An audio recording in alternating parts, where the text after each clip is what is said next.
வணக்கம். என்ன செய்தியை பார்க்க போறோம்னு கேட்டீங்கன்னா, வெளியானது அசத்தல் வேட்பாளர் பட்டியல். ஆட்சியை பிடிக்கிறது அதிமுக. வேட்பாளர் பட்டியல் தொடர்பாக அண்ணாமலை சொன்ன ஒத்த வார்த்தை, ஒட்டுமொத்த திராவிடமும் கதறல். இந்த செய்தியுடன் மாரிதாஸ் அவர்களுக்கு நோட்டீஸ் பறந்து வந்திருக்கிறது. ராசா அவர்கள் மாரிதாஸ் அவர்களை மன்னிப்பு கேட்க சொல்லி இருக்கின்றார். அதுக்கு மாரிதாஸ் அவர்கள் ஒரு தரமான பதிலடி கொடுத்திருக்கிறாரு.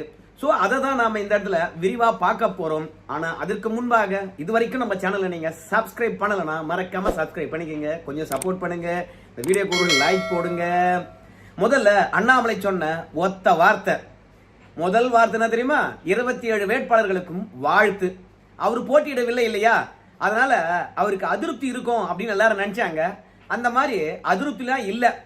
அதற்கு பதிலாக அண்ணாமலை அவர்கள் வாழ்த்து தெரிவித்திருக்கின்றார். இரண்டாவது, மோடி அவருடைய தலைமையில இந்தியா வளர்ச்சியை நோக்கி போயிட்டு இருக்குது.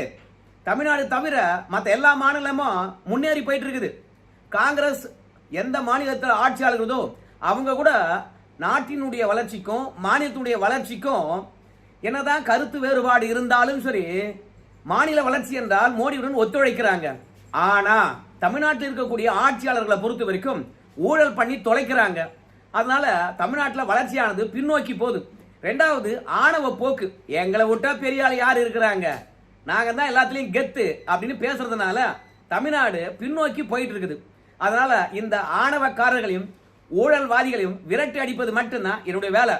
27 வேட்பாளருடன் தோளுடன் தோல் நின்று தமிழகம் முழுவதும் பிரச்சாரம் பண்ணி என்டிஏ கூட்டணி 210 தொகுதியில் வெற்றி பெற்று எடப்பாடி பழனிசாமி ஆட்சி கட்டளை உட்கார வைப்பதுதான் என்னுடைய முதல் வேலை அப்படின்னு சொல்லிட்டு 27 வேட்பாளர்களுக்கும் வாழ்த்து தெரிவித்திருக்கின்றார் அண்ணாமலை. சரிப்பா, அண்ணாமலை ஏன் போட்டியிடல அப்படின்னு சொல்லுகின்ற பொழுது, அதான் ஊடகத்தில் நீங்க நிறைய பார்த்திருப்பீங்களே, அண்ணாமலைக்கு பாத்தீங்கன்னா கேட்ட தொகுதி கிடைக்கல, எடப்பாடி பழனிசாமி தொகுதி கொடுக்கல, பாஜக எடப்பாடி பழனிசாமி கிட்ட தொகுதியை கேட்டு வாங்கல அப்படின்னு அடிச்சு விட்டு இருந்தாங்களே இந்த ஊடகம். ஆனா அண்ணாமலையை பொறுத்த வரைக்கும் ஏன் நிக்கலன்றதுக்கு பியூஷ் கோயல் அவர்கள் ஒரு காரணத்தை சொல்லியிருக்கின்றார். கட்சியினுடைய உணர்வு, ரெண்டாவது வேட்பாளருடைய விருப்பம். அப்படின்னா என்ன ஆகுது? கட்சியுடைய உணர்வு என்ன இருக்குன்னு கேட்டீங்கன்னா, அண்ணாமலையை ஒரு தொகுதியில அடைக்கிடக்கூடாது, அவருடைய விருப்பப்பட்ட தொகுதியை வாங்கி கொடுப்பது ஒன்றும் பெரிய விஷயமே கிடையாது. 27 தொகுதி கொடுத்த எடப்பாடி பழனிசாமி அண்ணாமலைக்காக ஒரு தொகுதியை குடுறா அப்படின்னா கொடுக்க மாட்டாரா? கொடுப்பாரு. ஆனா பாஜக தலைமையினுடைய எண்ணமும் உணர்வும் என்ன இருக்குன்னு கேட்டீங்கன்னா, மக்கள் செல்வாக்கு பெற்ற தலைவர்களை பொறுத்த வரைக்கும் தமிழ்நாடு முழுவதும் பயணப்படணும். அப்படி பயணப்படுகின்ற பொழுதுதான் இந்த பாஜக வேட்பாளருடைய வெற்றியினுடைய சதவீதமும் அதிமுக மற்றும் கூட்டணி கட்சியினுடைய வெற்றியினுடைய சதவீதம் அதிகரிக்கும். அதனால தமிழ்நாடு முழுவதும் அவரை பிரச்சாரத்துக்கு கொண்டுட்டு போனோம். தன்னலமற்று செயல்படக்கூடிய உழைக்கக்கூடிய காரியதரிசியாக இருக்கக்கூடிய அண்ணாமலைய தமிழ்நாடு முழுவதும் பிரச்சாரத்துக்கு பயன்படுத்த போறோம் அப்படின்னு சொல்லியிருக்காங்க. ரெண்டாவது, வேட்பாளருடைய விருப்பம். அண்ணாமலைக்கு நம்ம பியூஷ் கோயல் அவர்கள் சொல்றதை வச்சு பார்க்கும்போது போட்டியிடுவதில் விருப்பம் இல்லை, அது கேட்ட தொகுதி கூட கிடைக்காம இருக்கலாம். ரெண்டாவது, குறுகிய காலமே இருக்குது, எப்படி வேலை பார்த்து வெற்றி பெறது அப்படின்ற எண்ணம் கூட இருக்கலாம். இரண்டாவது, அண்ணாமலையை பொறுத்த வரைக்கும் பல முறை சொல்லிட்டாரு, எனக்கு தொகுதியை ஒதுக்குவதா இருந்தா 2 மாதத்துக்கு முன்பாகவே தொகுதியை ஒதுக்கிவிட வேண்டும், தொகுதியை தயார்படுத்தணும். நான் அகில இந்தியா முழுவதும் போய் சுற்றி வருகின்றேன், ஒவ்வொரு பிரச்சனைக்கும் ஒவ்வொரு இடத்துல போய் பிரச்சாரம் பண்ணிட்டு இருக்கிறேன். புதுச்சேரிக்கும் பிரச்சாரத்துக்கு போறேன், கேரளாவுக்கும் பிரச்சாரத்துக்கு போறேன். அப்புறம் திடீர்னு நீ கோயம்புத்தூர் வடக்குலயோ திருப்பூர்லயோ நீ போட்டியிடணும் அப்படின்னு சொன்னா எப்படி? அதனால எல்லா விஷயத்துக்கும் இந்தியா முழுவதும் சுற்றுப்பயணம் செய்து விட்டு ஒரு தொகுதியை நான் எப்படாப்பா வேலை செய்யறது, அதனால 2 மாசத்துக்கு முன்பாக எனக்கு தொகுதியை கொடுத்துருங்கோ அப்படின்னு கேட்டாரு. ஸோ நிர்வாக சிக்கல் இருக்கின்ற காரணத்தினால. ரெண்டாவது, கூட்டணி கட்சிகள்லாம் பார்த்தீங்கன்னா பேச்சுவார்த்தைக்கு பிறகுதான் தொகுதி முடிவாகும் என்பதனால அண்ணாமலைய கோரிக்கை நிறைவேற்ற முடியாத ஒரு சூழ்நிலை இருக்கிறது. அதனால அண்ணாமலையும் புரிஞ்சுக்கிட்டாங்க, அகில இந்திய தலைமையும் புரிஞ்சுக்கிச்சு. அதனால நான் கேட்ட வரைக்கும் அண்ணாமலைக்கு அகில இந்திய லெவல்ல பாத்தீங்கன்னா ஒரு கட்சி பதவி கொடுக்க போறாங்க. இரண்டாவது, தேர்தல் முடிந்த பிறகு அண்ணாமலை அவர்கள் பாத்தீங்கன்னா மத்திய அமைச்சராக போறாரு அப்படின்ற செய்தியும் நமக்கு கிடைக்கிறது. அதனால தமிழ்நாட்டில் எல்லா தொகுதிக்கும் போக போறாரு, பிரச்சாரம் பண்ண போறாரு. என்டிஏ கூட்டணியானது 210 தொகுதியில வெற்றி பெற போது, ஆட்சி மாற்றம் வரப்போது, திராவிடம் கதற போது அப்படின்னு மட்டும் நல்லா உறுதியாகிறது. அதாவது நம்ம எல் முருகனை பொறுத்த வரைக்கும் அவினாசில நிக்கிறாரு, தமிழிசை சவுந்தரராஜன் மயிலாப்பூர்ல நிக்கிறாங்க, வானதி சீனிவாசன் கோவை வடக்குல நிக்கிறாங்க. இப்படி முக்கியமான வேட்பாளர்கள் வந்து பாத்தீங்கன்னா நமக்கு ஏற்கனவே தெரிஞ்சு போச்சு. நம்முடைய நயினார் நாகேந்திரன் அவர்கள் சாத்தூர்ல நிக்கிறாரு, அவருக்கு அது வெற்றி தான், மாற்று கருத்தே கிடையாது. அதே மாதிரி ஒரு விஷயத்தை நான் இங்க சொல்லித்தான் ஆக வேண்டும். திருவண்ணாமலையில அசைக்க முடியாத ஒரு அமைச்சராக இருக்கக்கூடியவர் ஏவா வேலு. அவருக்கு போட்டியாக ஏழுமலை என்கின்றவர் நிற்கின்றார். சாதாரண பெயரா இருக்கும், கேள்விப்படாத ஆளா இருக்கும். ஆனா அந்த ஏழுமலையை கண்டு ஏவா வேலே வந்து பாத்தீங்கன்னா நடுங்குவாரு. ஏன் தெரியுமா? ஏவா வேலு கிட்ட தான் இந்த ஏழுமலை வந்து வேலை பார்த்தார். 2021 வந்து திமுகவில் சீட்டு கேட்டார், கொடுக்கல. அந்த மனுஷன் என்ன பண்ணா தெரியுமா? என்ன நீ எதிர்கொள்ளு அப்படின்னு சொல்லிட்டு சுயேட்சையா நின்று திருவண்ணாமலையில போட்டிட்டு ஏவா வேலுக்கு எதிராகவே 56,000 ஓட்டு வாங்கின அந்த மனுஷன். இப்ப பாஜக சார்பில் ஏவா வேலை எதிர்த்து திருவண்ணாமலையில நிக்கிறான். இந்த ஏழுமலையை கண்டாவே ஏவா வேலுக்கு ஆகவே ஆகாது. அவ்வளவு குடைச்சல் கொடுப்பான் இந்த ஏவா வேலு. ஆனா இந்த ஏழுமலையை பொறுத்த வரைக்கும் ஏவா வேலு கிட்டேயே பணி புரிஞ்சார். எத்தனை வருஷம்? 30 வருஷத்துக்கு மேல. அதனால ஏவா வேலுடைய ஒவ்வொரு அசைவும் இந்த ஏழுமலைக்கு தெரியும். அதனால இந்த திருவண்ணாமலையில வந்து ஏவா வேலுக்கு எதிராக ஏழுமலையை நிறுத்தி வைத்திருப்பது நம்ம ஏவா வேலு தலைகீழ நின்று தண்ணி குடிச்சிருவாரு.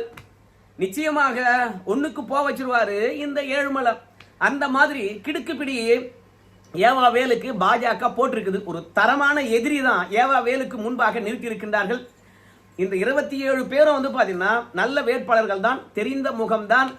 அதோட வெற்றி பெற வேண்டுமே என்பதற்காகவே ரொம்ப மெனக்கிட்டு அதற்கு பிறகு தேர்ந்தெடுத்திருப்பது போல தெரிகிறது.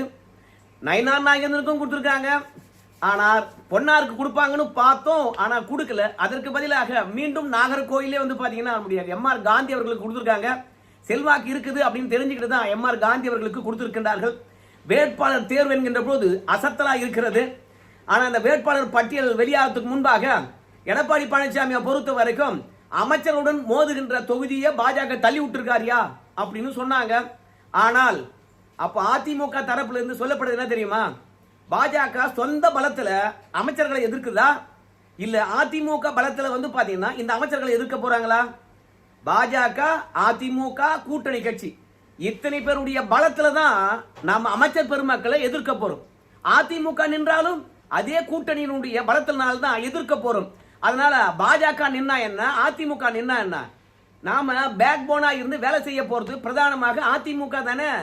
அதனால எங்க தொகுதி கொடுத்தாலும் சரி அதிமுக பின்னாடி இருக்குடா, என் கட்சி பின்னாடி இருக்குடா, கூட்டணிகள் பின்னாடி இருக்குடா, அந்த தைரியத்தில் தான் பார்க்கணுமே கண்டு ஏதோ வேட்பாளர் சொந்த பலத்துல போய் அமைச்சர்களை எதிர்க்கிற மாதிரி பத்தியா அதிமுக காரங்க அமைச்சருக்கு போட்டியாக பாஜகவினரை போய் நிறுத்திட்டாங்கோ, தோல்வி அடைய செய்வதற்காக தான் இப்படி பண்ணிட்டாங்க அப்படின்னு அல்லக்கைகள் பல பேர் வந்து பாத்தீங்கன்னா கூட்டணிக்குள்ள வந்து குழப்பத்தை ஏற்படுத்தி கொண்டிருக்கின்றார்கள். இப்படி ஊடகம் பேசும். அண்ணாமலை போட்டியிடாதது ஊடகத்துக்கு வருத்தமா? பாஜக வளர்த்தவர் அண்ணாமலை. என்னடாப்பா சாமி, அண்ணாமலைக்கு தொகுதி கொடுத்திருந்தா மட்டும் அண்ணாமலை வெற்றி பெற மாட்டாருங்க. அவர் வேலையை செய்யறது இல்லைங்க. அவரை பொறுத்த வரைக்கும் எஸ்ஐஆருக்கு ஸ்டேட்டா போய் பிரச்சாரம் பண்ண போயிட்டாரியா? அவர் என்ன இங்கே இருந்தாரு, இப்ப வந்து சீட்டு கொடுத்துருவாங்க, எப்படியா ஜெயிப்பாரு அப்படின்னு சொல்லிட்டு ரீல் ஓட்டுவாங்க. அதனால அண்ணாமலையை பொறுத்த வரைக்கும் எந்த விதமான மன வருத்தமும் கிடையாது. ரெண்டாவது, அண்ணாமலை இந்த முறை நின்னா வெற்றி பெற வேண்டும். இல்லைன்னு வச்சுங்களேன், எதிராளி வந்து பாத்தீங்கன்னா கூட்டணி பலத்துடன் வந்து பணத்தின் திமிருனால பணம் கொடுத்து வெற்றி பெற்று விடுவார்கள். அவங்க என்னவோ சுயாட்சியா நின்று வெற்றி பெற்ற மாதிரி, தன்னுடைய சொந்த தகுதியில வெற்றி பெற்ற மாதிரி திமுகவில் வெற்றி பெற்றவங்க அண்ணாமலை கேலி பண்ணிக்கிட்டே இருப்பாங்க.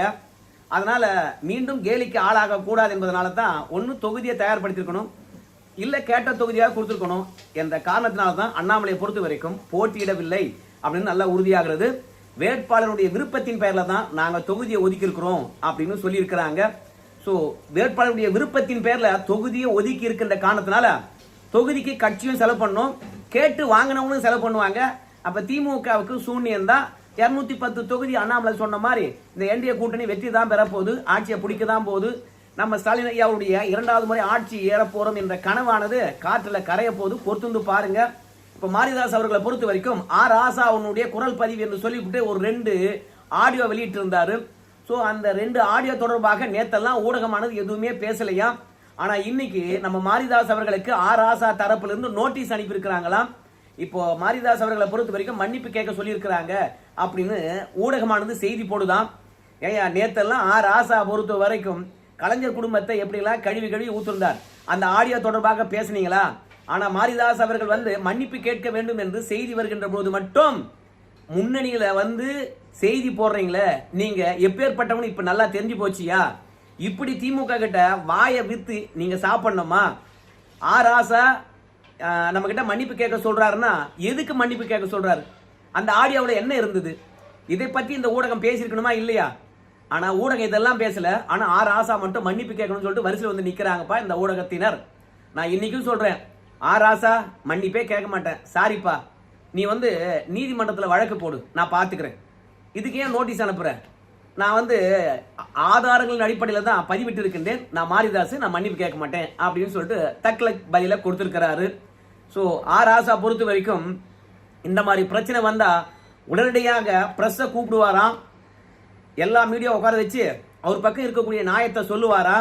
ஆனா இந்த ஆடியோ ரிலீஸ் ஆகிருக்கிறது இப்போ, இது தொடர்பாக பிரஸ்ஸை கூப்பிட்டு மாரிதாஸ் பத்தியா எந்த அளவுக்கு அவதூறு பரப்பி இருக்கிறான், உண்மைக்கு புறம்பா பேசிருக்கான் பத்தியா அப்படின்னு வந்து பிரஸ் மீட்ல கொடுக்கறது தானே. ஏன் பிரஸ் மீட் கூப்பிடல? எத்தனை பேரை நீங்க அவமானப்படுத்திருக்கீங்க, எத்தனை பேரை அசிங்கப்படுத்திருக்கீங்க. அப்போ உங்க மீது அவதூறு பரப்புறாங்கன்னா உண்மை என்னன்னு பிரஸ் மீட்ல சொல்லுங்க அப்படின்னு சொல்லிட்டு நம்ம மாரிதாஸ் அவர்கள் மன்னிப்புலாம் கேட்க முடியாது, சாரிப்பா அப்படின்னு சொல்லிட்டு இருக்காங்க. ராசா 1-3 வக்கீல் நோட்டீஸ் விட்டுருக்காரு போல இருக்குது. ஸோ வக்கீல் நோட்டீஸ்ல என்ன இருக்குது என்பதை பற்றி மாரிதாஸ் சொன்னாதான் சரியா இருக்கும். ரெண்டாவது, அந்த ஆடியோ தொடர்பாக நம்முடைய ராசா அவர்கள் நம்முடைய மாரிதாஸ் அவர்களுக்கு என்ன விளக்கம் அளித்திருக்கின்ற இந்த விஷயமெல்லாம் மாரிதாஸ் சொல்ல நம்ம கேட்கலாம். ஏன்னா அந்த திமுக கூடாரத்தை பொறுத்த வரைக்கும் எவன் இந்த மாதிரி பிரச்சனையை கலப்பினானோ அவனெல்லாம் விட்டுருவாங்க. அதை விட்டுவிட்டு நாம இதை பத்தி பேசுறோம் பாரு, நமக்கு ஆப்பு வைப்பானுங்க. அதனால விரிவா அதை பத்தி பேச வேணாம், மாரிதாஸ் வீடியோ போடுற வரைக்கும் வெயிட் பண்ணலாம் அப்படின்னு நான் சொல்றேன். சரி நண்பர்களே, அண்ணாமலைக்கு அதிருப்தி இல்லைங்க, கேட்ட தொகுதி கிடைக்கலைங்க. கேட்ட தொகுதி கிடைக்கவில்லை என்றால் ஒதுங்கி நிற்பது நல்லது. தேவையில்லாம அந்த இடத்துல போய் நின்று ஒரு வேட்பாளர் தோல்வி அடைய வேண்டுமா? திமுக காரன் எள்ளி நகையாட மாட்டான். அதனால கட்சியினுடைய முடிவுக்கே விட்டுட்டார். கடைசியில கட்சி என்ன முடிவு எடுக்குதோ அதைப்படி நான் செயல்படுறேன் அப்படின்னு சொல்லிட்டு கட்சியை பொறுத்த வரைக்கும் புரிஞ்சுக்கிட்டாங்க அண்ணாமலை ஏன் அங்க நிக்கல அப்படின்றது. ஸோ அதனால அவருக்கு சீட்டு கொடுக்கல. சீட்டு கொடுக்காதது யாருக்கும் பாதிப்பு இல்லை, கூட்டணிக்கும் பாதிப்பு இல்லை. அண்ணாமலையை பொறுத்த வரைக்கும் இன்னும் சுறுசுறுப்பாக இந்த கூட்டணிக்காக வேலை செய்ய போறோம்னு சொல்லிட்டு பதிவிட்டு இருக்கிறாரு. அது மட்டும் இல்ல, அண்ணாமலையினுடைய கெத்த அதிமுகவில் வேட்பாளராக நிற்கிறவங்க கூட உணர்ந்திருக்கின்றார்கள். அவரை நேரடியாக சந்தித்து வாழ்த்து பெற்று பிரச்சாரத்துக்கு வாங்க அப்படின்னு கூப்பிட்டு இருக்கிறாங்க. அதனால கூட்டணியில எந்த பிளவும் இல்ல, எந்த மன வருத்தமும் இல்ல, மன கசப்பும் இல்ல, அவ்வளவு இணக்கமா இருக்கிறாங்க.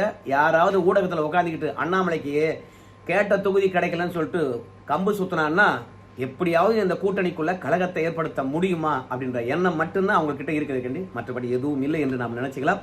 சரி நண்பர்களே, வேட்பாளர் தேர்வு என்கின்ற போது வெற்றி வேட்பாளர்களாக இருக்க வேண்டும் என்பதனாலும் தேர்தலில் நிற்கிறவங்களுக்கு உண்மையாக விருப்பம் இருக்கணும் அப்படின்னு தெரிஞ்சுக்கிட்டு இந்த வேட்பாளரை செலக்ட் பண்ணியிருக்காங்க.